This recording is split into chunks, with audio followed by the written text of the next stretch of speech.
Hi guys, അപ്പം renal physiology part 2 nephron part 1 പറഞ്ഞിട്ടുണ്ടായിരുന്നു. Just functional anatomy മാത്രമായിരുന്നു.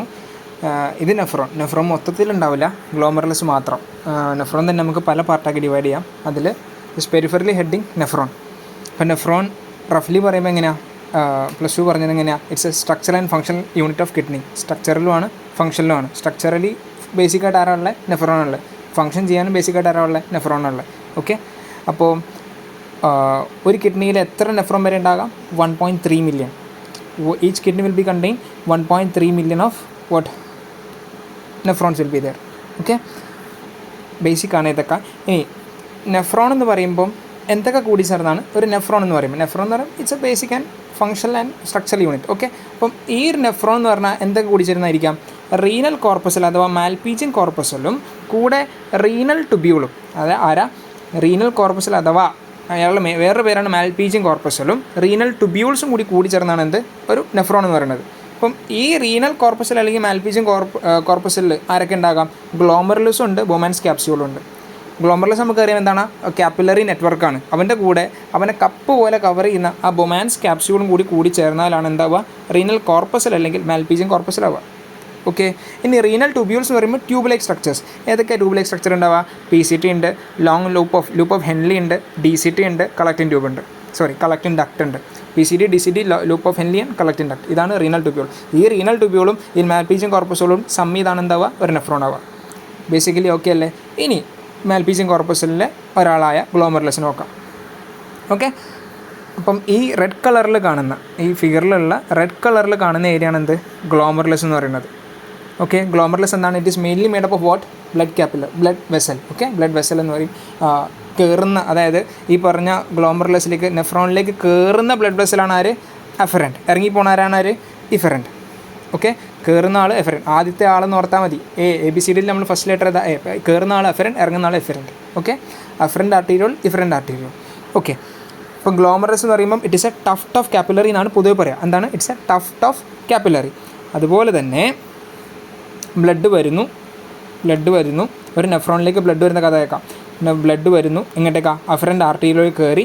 ഇനി അവിടെ ഒരു അനാസ്തമോട്ടിക് നെറ്റ്വർക്ക് ഉണ്ടാവും ആരുടെ? വെസൽസിൻ്റെ. അത് കഴിഞ്ഞ് ഇതിലെ കൂടെ ഇറങ്ങും, ഇഫറൻറ്റ് ആർട്ടീരിയോട് ഇറങ്ങും. ഇത്രയും നോക്കിയല്ലേ? ഇനി ഇഫറൻറ്റ് ആർട്ടീരിയോൾ, ഇവിടെ ഒരു പ്രത്യേകത, ഈ രണ്ട് അഫറൻറ്റിൻ്റെയും ഇഫറൻറ്റിൻ്റെയും താരതമ്യം ചെയ്യുമ്പോൾ പ്രത്യേകത എന്താണെന്ന് വെച്ചാൽ അഫറൻറ്റിനേക്കാളും ചെറുതായിരിക്കും ഇഫറൻറ്റ് വെസൽസ്. അതായത് ഇഫറൻറ്റ് ആർട്ടീരിയോളിൻ്റെ ഡയമീറ്റർ എന്ന് പറയുമ്പോൾ അഫറൻറ്റ് ആർട്ടീരിയോളിൻ്റെ ഡയമീറ്ററിനേക്കാളും എന്തായിരിക്കും? ചെറുതായിരിക്കും. അതെന്തിനായിരിക്കും? അതായത് അഫറൻറ്റിലൂടെ ഒരുപാട് ബ്ലഡ് വന്നു വിചാരിച്ചോ. ഇനി ഇവൻ്റെ പണി എന്താ? ഇവിടെ നിന്ന് ഫിൽട്രേഷൻ. നമ്മളെന്താ ഉദ്ദേശിക്കുന്നത്? ഫിൽട്ടർ ചെയ്യണത്. ഇപ്പം ബ്ലഡ് ഇതിലെ വന്ന് ഈ ഈ ബ്ലഡ് വെസൽസിലൂടെ കടന്നു പോയി എന്ത് ചെയ്യണം? ഇവിടെ ഒരു ഫിൽട്രേഷൻ സ്ലിറ്റൊക്കെ നമ്മൾ പഠിച്ചിട്ടുണ്ട്. ഇതിലെ കൂടെ എന്താകണം? ഈ ട്യൂബ്യൂളിലേക്ക് കടക്കണം. ഫിൽട്ടറായ സാധനം ഇങ്ങോട്ടേക്ക് കടക്കണം. അപ്പം മാക്സിമം ഫിൽട്രേഷൻ നടക്കണമെങ്കിൽ എന്ത് ചെയ്താൽ മതി? അവിടെ ഒരു കംപ്രഷൻ കൊടുത്താൽ മതി. അപ്പോൾ ആ കംപ്രഷൻ കൊടുക്കാൻ വേണ്ടി ഇവിടെ എന്താക്കുകയാണ്? ഇഫറൻറ്റ് ആർട്ടീരിയോളിൻ്റെ തിക്നെസ് കുറയ്ക്കുകയാണ്. അപ്പം efferent arteriole is lesser in diameter than afferent. എന്തിനാ? So as to increase the pressure in the glomerulus that enhances filtration enhance ചെയ്യാൻ വേണ്ടിയിട്ട് ഈ പറഞ്ഞ ഇഫറൻറ്റ് ആർട്ടീരിയോൾ ഡയമീറ്റർ അല്പം കുറവാണ് ആരേക്കാളും? അഫറിനേക്കാളും. കഥ കിട്ടി. ഇനി ഈ പറഞ്ഞ വെസൽസ് ഇങ്ങനെ കുറേ ചുറ്റിപ്പഴയുമല്ലോ. അതായത് അഫറൻറ്റ് ബ്രാഞ്ചായി കുറേ ബ്രാഞ്ചസ് ഇങ്ങനെ ചുറ്റിപ്പഴഞ്ഞ അനാസ്തമോട്ടിക് നെറ്റ്വർക്ക് ഉണ്ടാകുക. അപ്പോൾ ഇങ്ങനെ ഒരുപാട് വെസൽസ് ഇങ്ങനെ ബ്രാഞ്ച് ആകുന്ന സമയത്ത് അവിടെ കുറേ എംപ്റ്റി സ്പേസസ് ഉണ്ടാവില്ലേ? അപ്പോൾ ഒരു വെസൽ വന്നു, ഇതിപ്പം ഒരു വെസൽ ഇങ്ങനെ വന്നു, ഇങ്ങനെ ബ്രാഞ്ചായി അടുത്ത വെസലിലേക്ക് പോകുന്നു. അപ്പോൾ ഇങ്ങനെയൊക്കെയുള്ള ഏരിയയിൽ നമ്മൾക്ക് എന്താകാം? സ്പേസസ് ഉണ്ടാവാം. ഇങ്ങനെയുള്ള ബ്ലാങ്ക് സ്പേസ് ഉണ്ടാവും. ആ ബ്ലാങ്ക് സ്പേസസുകളിൽ ഉണ്ടാകുന്ന സെല്ലിനെ വിളിക്കുന്ന പേരാണ് എന്ത്? മീസാൻജിയൽ സെൽ. ഇവനാണ് ഗ്ലോമറുലസ് പഠിക്കുമ്പം അറിഞ്ഞിരിക്കേണ്ട ഒരു മെയിൻ കണ്ടൻ്റ് ആണ് ആര്? മീസാൻജിയൽ സെൽ. മീസാൻജിയൽ സെല്ലെന്ന് പറയുമ്പോൾ ഒരു നോർമൽ ബ്ലഡ് വെസൽ എടുത്തു കഴിഞ്ഞാൽ വെറുതെ ഒരു ബ്ലഡ് വെസൽ എടുത്തു കഴിഞ്ഞാൽ എന്താ? ബ്ലഡ് വെസൽ എന്ന് പറയുമ്പോൾ എന്താ ഉദ്ദേശിക്കുന്നത്? എൻഡോത്തീലിയമാണ് അല്ലേ? ഈ എൻഡോത്തീലിയത്തിന് ചുറ്റി എന്തുണ്ടാവും? ഒരു ബേസ് മെമ്പറി ഉണ്ടാവും. ആ ബേസ് മെമ്പറിയിൽ പലതരം സെല്ലുണ്ടാവും. അതിലുള്ള ഒരു ടൈപ്പ് ഓഫ് സെല്ലാണ് ആര്? പെരിസൈറ്റ് എന്ന് പറയുക. അതിലുള്ളൊരു ടൈപ്പ് ഓഫ് സെല്ലാണ് ആര്? പെരിസൈറ്റ്. അപ്പോൾ ഈ പെരിസൈറ്റിനെ പോലെ ഒരു സെല്ലാണ് ആര്? മീസാൻജിയൽ സെൽ. ഇനി പെരിസൈറ്റിൻ്റെ ഫംഗ്ഷൻ എന്താ? അത് പറയാം, ഗ്രാജുവലി പറയാം, നോക്കിക്കോ. അപ്പം മീസാഞ്ചൽ സെൽ എന്ന് പറഞ്ഞാൽ ഇറ്റ് ഇസ് എ സ്റ്റെല്ലേറ്റ്, അതായത് സ്റ്റാർ പോലെ ഉണ്ടാവും, stellate shaped contractile cell that surround the capillary. അതായത് നമ്മുടെ ഇവിടുത്തെ ഗ്ലോമറുലസിലെ ബ്ലഡ് കാപ്പിലറീസിന് ചുറ്റും സറൗണ്ട് ചെയ്യുന്ന സ്റ്റെല്ലേറ്റ് ഷേപ്പുള്ള കോൺട്രാക്ടൈൽ സെൽസാണ് ആര്? കാപ്പിലറി. പേരിൽ തന്നെ കൺട്രാക്ടൈൽ സെൽ എന്ന് പറയുമ്പോൾ ഇയാളുടെ ഫംഗ്ഷൻ നമുക്ക് അപ്പോൾ തന്നെ പിടി കിട്ടി, എന്താണ് കൺട്രാക്ഷൻ ചെയ്യാൻ ഉദ്ദേശം. Okay, stellate shaped contractile cell that surround the capillary, അതാണ് ആര്? മീസാഞ്ചൽ സെൽ ബേസിക്കലി പറയുമ്പോൾ. ഓക്കെ, എവിടെ ഉണ്ടാവുക? Seen inside the glomerulus in between glomerular capillary. Glomerular കാപ്പിലറീസിനിടയിൽ കാണുന്നതായിരിക്കും ഇവർ. ഓക്കെ, ഇവരെന്താണ്? ഇനി അല്ലാതെ രീതി പറയുകയാണെങ്കിൽ it is a specialized vascular smooth muscle cell. അത് റഫിൽ കേട്ടോ. ഇനി ഇവരെ നമ്മൾ വേറെ ആളുടെ താരതമ്യം ചെയ്യാം ആരായിട്ട്? പെരീസൈഡ് എന്ന് പറയുന്ന സെല്ലുമായിട്ട്. നോർമൽ ഒരു ബ്ലഡ് വെസൽ എടുത്തു കഴിഞ്ഞാൽ അയാളുടെ എൻഡോത്തീലിയത്തിന് ചുറ്റും ആരുണ്ടാവും? ഈ പറഞ്ഞ പെരീസൈഡ് എന്ന് പറയുന്ന സെല്ലുണ്ടാവും. ആ പെരീസൈഡിൻ്റെ ഫംഗ്ഷൻ എന്താ? ഈ പറഞ്ഞ കാപ്പിലറിയെ എന്ത് ചെയ്യുക? കാപ്പിലറിയിലോട്ടുള്ള ബ്ലഡ് ഫ്ലോനെ റെഗുലേറ്റ് ചെയ്യുക. ഒരു നോർമൽ ബ്ലഡ് വെസൽ എടുത്തു കഴിഞ്ഞാൽ ആ ബ്ലഡ് വെസലിന് ചുറ്റും ഒരു ടൈപ്പ് ഓഫ് സെല്ല് ഉണ്ടാകാറുണ്ട്. ആ സെല്ലിൻ്റെ പേരാണ് പെരീസൈഡ്. ഈ പെരീസൈഡിൻ്റെ പണി എന്താ? ഈ പറഞ്ഞ ബ്ലഡ് വെസലിലൂടെയുള്ള ബ്ലഡ് ഫ്ലോനെ റെഗുലേറ്റ് ചെയ്യുക. ഇവൻ കൺട്രാക്ട് ചെയ്ത വെസൽസിൻ്റെ ഡയമീറ്റർ എന്താക്കും? കുറയ്ക്കും. ഇവൻ റിലാക്സ് ചെയ്താൽ എന്താവും? ഡയലേഷൻ നടക്കും. ഇതാണ് ഇവൻ്റെ പണി. ഈ പെരിസൈറ്റിനെ പോലെ നമ്മുടെ ഗ്ലോമറുലസിലുള്ള ഒരു സെല്ലാണ് ആര്? Mesangial cell. കഥ പിടികിട്ടിയേ. ഇത് ഇവിടെ കൊടുത്തിരിക്കുന്ന ഈ ഫിഗർ, ഈ ഡയഗ്രം എന്ന് പറഞ്ഞാൽ ഇതൊരു നോർമൽ ബ്ലഡ് വെസലാണ്. ആ ബ്ലഡ് വെസലിലുള്ള കണ്ടില്ലേ ഒരു പെരിസൈറ്റ് കൊടുത്തിരിക്കണേ ഉണ്ടോ? ഒരു പെരിസൈറ്റ്, ഇത് സ്റ്റെല്ലേറ്റ് ഷേപ്പ് സെല്ലാണ്. ഈ പറഞ്ഞ ബ്ലഡ് വെസലിനെ സറൗണ്ട് ചെയ്യും. ഈ പെരിസൈറ്റിനെ പോലെ നമ്മളുടെ ഇവിടെ ഗ്ലോമറുലസിൻ്റെ കാപ്പിലറീൻ്റെ ഇടയിൽ കാണുന്ന ഒരു ടൈപ്പ് ഓഫ് സെല്ലാണ് ആര്? Mesangial cell.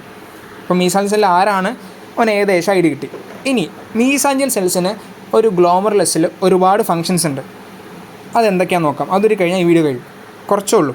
ഇനി ഫങ്ഷൻസ് ഓഫ് മീസാഞ്ചൽ സെല്ല് നോക്കുമ്പം it has a primary function.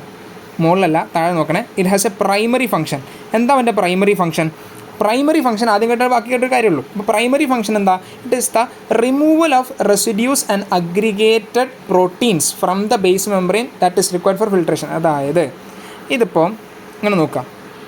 ഇതിപ്പോൾ നമ്മുടെ ബ്ലഡ് വെസൽ, അതായത് ഗ്ലോമറസിനെ നീട്ടി വലിച്ചിട്ട് കഴിഞ്ഞാൽ ഇത് ബ്ലഡ് വെസൽ ആണെങ്കിൽ ഇതിന് ചുറ്റുമായിരിക്കുമല്ലോ ആരുണ്ടാകുക?